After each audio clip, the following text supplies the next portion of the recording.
How's it going, dudes? So you're a real girl with a real problem. Despite your massive amount of wealth and ceaseless desire for power, you for some reason can't seem to make any friends. This just will not do, as if you're going to be the one to rule over your middle school unchallenged, you're going to need to find some way to become popular enough to take that position in the first place. But where are you going to get the practice that you need in order to build up those friend-making skills? Well, from a board game from 1970, I guess. The Emily Post Popularity Game, a game of etiquette for girls, particularly the ones who have already mastered the patented soulless gaze. The Emily Post Popularity Game is a simple title with a simple goal. Teach the players about proper manners in order to increase their chances of making friends. All while under the watchful eye of Elizabeth Post, the granddaughter-in-law of the titular etiquette writer, Emily Post. As such, I'll be using this game to learn you how to improve them there manners of yours so that you can nab a few more acquaintances. And by the end of this, you should be well poised to create yourself a genuine circle of friends that you can leech off of for many years to come. Before I divulge these proprietary secrets though, let's first go over how to play the game so that you can understand the methods behind our ladness. Everyone sits around the board and picks their favorite from the group of the thickest pawns I have ever seen. Good lord, the girth on these things! Before then rolling the custom McDonald's dice to see who will go first. I mean, they are really high quality, but they are also really small. It feels like they shaved down the sides of these and then put all of the extra wood back onto the pawns. Gosh dang!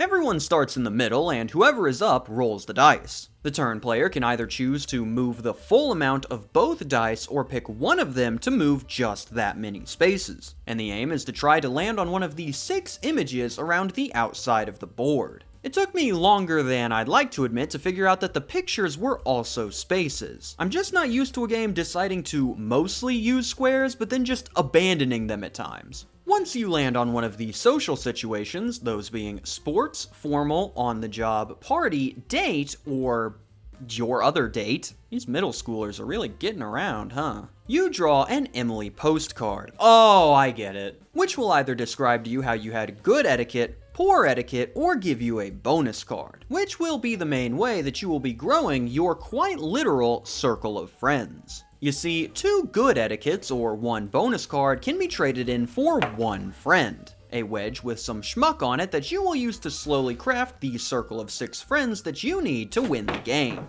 But keep in mind that if you have any poor etiquette cards, you'll need to clear those by landing in the middle in order to be the shining beacon of perfection that you will need to be accepted. And since the action of acquiring them was purely transactional anyway, let's double down on treating these friends like the assets they are by ranking them based on their appearance. D tier. Betty and Sue go here because they look like they're annoyed at me, Lou looks like he's been creeping at me, and Dave has got those trademark Dave stabby eyes. C tier. Ray, Lee, and Ann all look bored to be here, and honestly I think Bob might either be depressed or a Minnesota fan. What's the difference?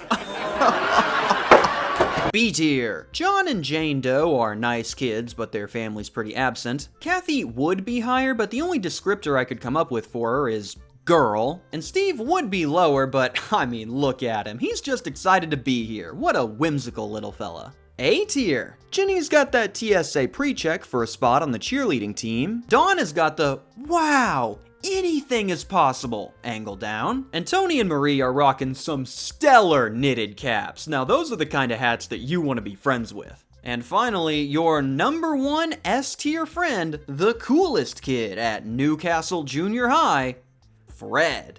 Say what you will, but rocking that do with that sweater vest combo and that confidence, this guy is the highest tier of student at your school. Ladies want to hang out with him, dudes want to hang out with him, heck now I want to hang out with him. Man, I should call Fred. But let's not forget about the absolute best of friends, man's best friend, who makes up the last of the circle pieces that can be added to your little sphere. Why everyone else has a nice background behind them while this poor dog is just decapitated inside of the void, I don't know. Life can be cruel. And the animal cruelty does not stop there, as if the dog is located in your circle of friends, then you are unable to win the game unless you pass him off to someone else with the pass the dog space. which is just so mean. How could they be so mean to this good boy? He doesn't even have a body. But now that we know all of the introductory info, let's actually learn how to become friends with these horrible, disgusting dog haters by seeing some of the good and poor etiquette that you can have in these social situations.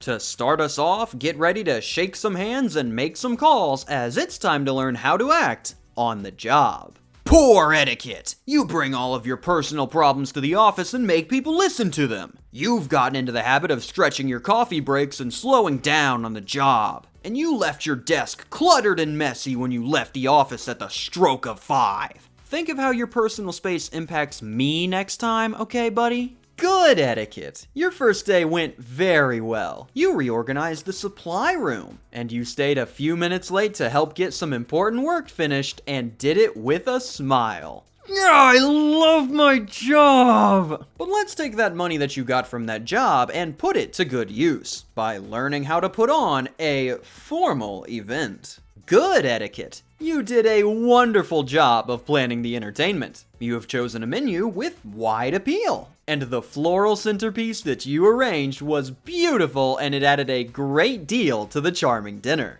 Why, thank you. They're Dylan's finest leftovers. Poor etiquette. You were too forceful as a hostess. You didn't organize the serving ahead of time. And your engraved invitations asked the men to wear tuxedos, but you were so late in mailing them that few had time to comply with the request. Ugh, wait until Fred hears about this one. Okay, the tux idea is out, so let's downgrade our event a little and go from a high-class formal to a much more standard-class party.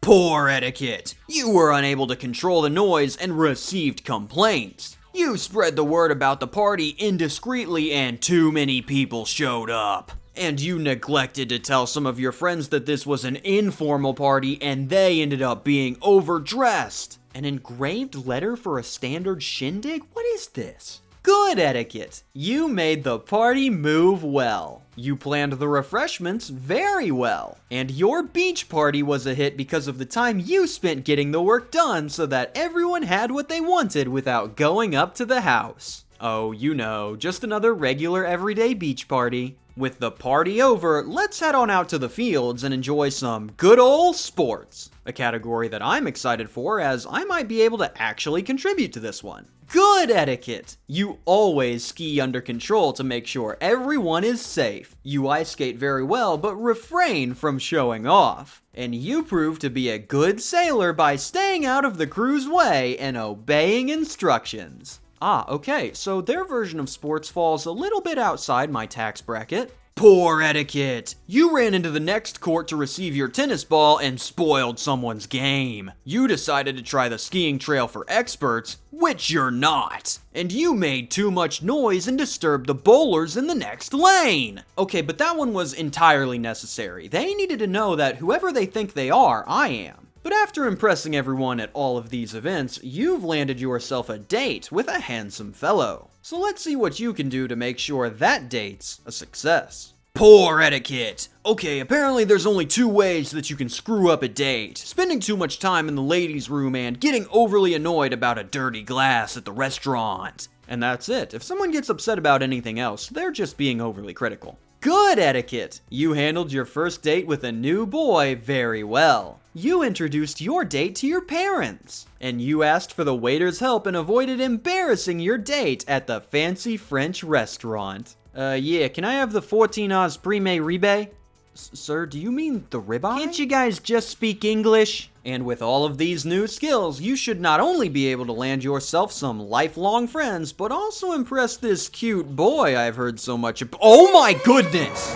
What the heck is that thing? Someone get her out of there! That girl's on a date with a skinwalker! But with the cryptid now returned to the wild, you should have all the skills needed to successfully navigate your friendship adventure. So go forth, but remember to keep those manners sharp, as you don't want to be the one making a fool of yourself in front of Fred and the other members of the middle school yacht team. Signing off for the Void Dog Fan Club, I am KamSandwich. Thank you for watching and have a fantastic day.